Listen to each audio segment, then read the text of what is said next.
Kerajaan negeri terus komited melaksanakan manifesto pada pilihan raya umum ke-14. Mengembalikan tanah-tanah yang dirampas oleh Barisan Nasional selepas pemerintahan tahun 2004 dan membuka permohonan tanah baharu dengan terus memberi geran kekal. Sebanyak 4,268 lot daripada 8,834 permohonan yang diterima daripada semua daerah bagi lot tapak rumah dan pertanian telah dikeluarkan notis borang 5A. Ia melibatkan 8 daerah dengan jumlah 3,589 lot kediaman dan 679 lot pertanian. Setiap rakyat Terengganu berumur 21 tahun ke atas yang layak berhak mendapatkan 1 lot tapak rumah kediaman atau 1 unit rumah kediaman.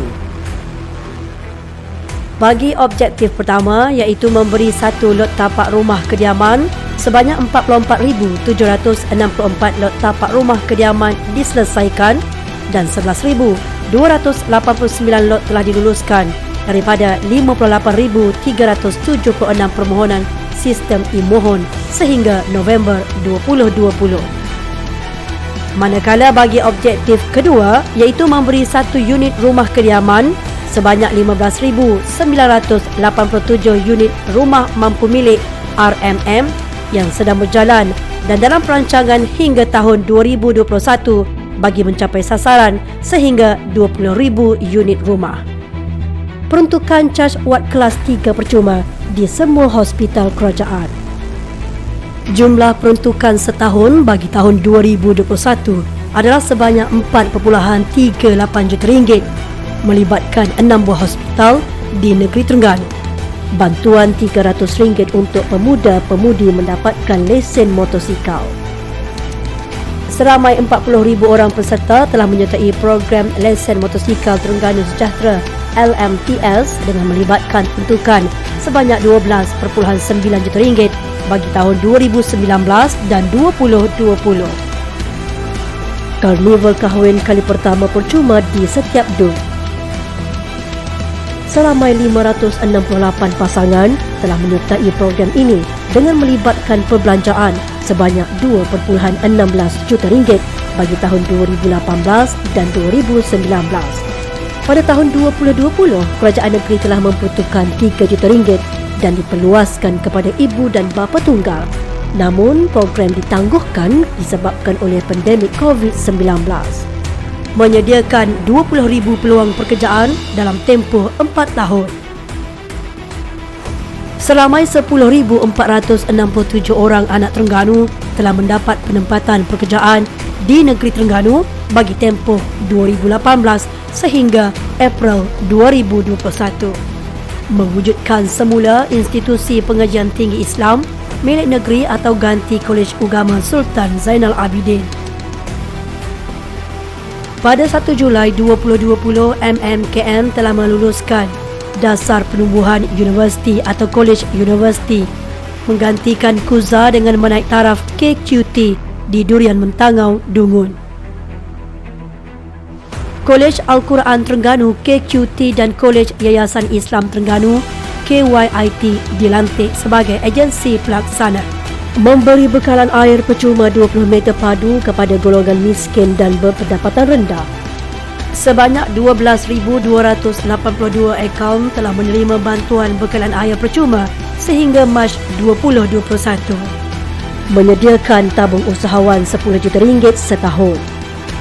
Jumlah peruntukan di bawah tugas pada tahun 2019 sehingga Mac 2021 berjumlah RM10.9 juta melibatkan 976 PKS dengan kaedah skim pinjaman patuh syariah yang berkonsepkan no riba. Menubuhkan pusat pemulihan penagih dadah secara holistik. Kerajaan menyasarkan seramai 100 orang pelatih sebagai peringkat permulaan. Pusat ini beroperasi di kem PLKN Cenderawasih, Cador dan Marang bermula tahun 2021. Memperuntukkan RM50 juta setahun untuk tabung pinjaman perumahan rakyat. Memberi tumpuan kepada rakyat negeri Terengganu yang memiliki tanah sendiri namun kurang berkemampuan layak untuk mendapatkan pinjaman dari institusi kewangan swasta bagi membina rumah kediaman sendiri tertakluk kepada syarat-syarat yang akan ditetapkan. Menyediakan kad sejahtera bernilai RM500 setahun untuk golongan berpendapatan rendah serta keluarga. Seramai 8,344 orang penerima kad sejahtera bagi fasa pertama, manakala bagi fasa kedua pula seramai 20,000 orang yang layak telah dikenal pasti dalam proses pemilihan yang telah dijalankan bagi mencapai sasaran 20,000 orang penerima kad sejahtera. Memberi cuti bergaji penuh 30 hari bagi isteri kematian suami, CBPKS 30 hari. Pekeliling Pejabat Setiausaha Kerajaan Terengganu bagi bilangan 5 tahun 2019, kemudahan cuti bergaji penuh kematian suami selama 30 hari, CBPKS telah dilaksanakan berkuat kuasa 1 Ogos 2019. Membuka pusat nursery di setiap jabatan kerajaan negeri. Yayasan Pembangunan Keluarga Terengganu YPKT telah membuka 10 taman asuhan kanak-kanak Taska Permata Keluarga. Perancangan tahun 2021 sebanyak 3 taska dicadangkan untuk dibuka. Mewujudkan Bandar Baharu Lestari di setiap daerah. Cadangan lokasi sebagai pilot projek bagi tempoh fasa pertama tahun 2020 hingga tahun 2030 adalah bandar dalam perancangan, iaitu di Bandar Al-Watiku Billah Kuala Nerus dan Kuala Terengganu City Centre KTCC. Manakala bagi bandar baharu pula di Bukit Seraya Kuala Nerus dan Durian Mentangau Dungun. Menambah sekolah menengah agama di setiap parlimen dan sekolah rendah agama setiap DUN serta memberi geran tahunan kepada sekolah agama rakyat dan pondok. Sehingga Februari 2021, sebanyak 9 buah seridi telah berjaya beroperasi dengan melibatkan seramai 1,171 orang pelajar. Manakala sebuah semidi telah beroperasi yang melibatkan 129 orang pelajar. Mengecualikan cukai pintu rumah kediaman. Pengecualian cukai taksiran bagi pegangan kediaman telah dilaksanakan sepenuhnya selepas 1 Januari 2019. Jumlah yang diperuntukkan bagi tahun 2019 dan 2020 adalah sebanyak RM27.36 juta. Mengurniakan pencen rakyat RM50 sebulan bagi warga emas yang layak. Kerajaan negeri akan melaksanakan program pencen rakyat kepada warga emas di negeri Terengganu dengan pembayaran sebanyak RM600 secara one-off. Sebanyak 20,494 permohonan telah diterima sehingga 31 Disember 2020. Menambah keluasan tanah rizab Melayu dari 118 hektar kepada 1,000 hektar.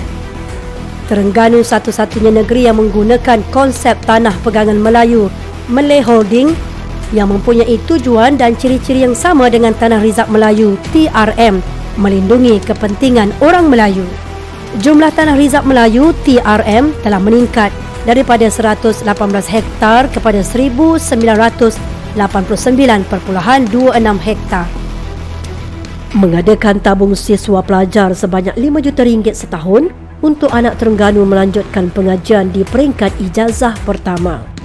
Yayasan Terengganu telah menawarkan beasiswa pelajar cemerlang dengan memperuntukkan sebanyak RM2.933 juta pada tahun 2019 kepada 98 orang pelajar.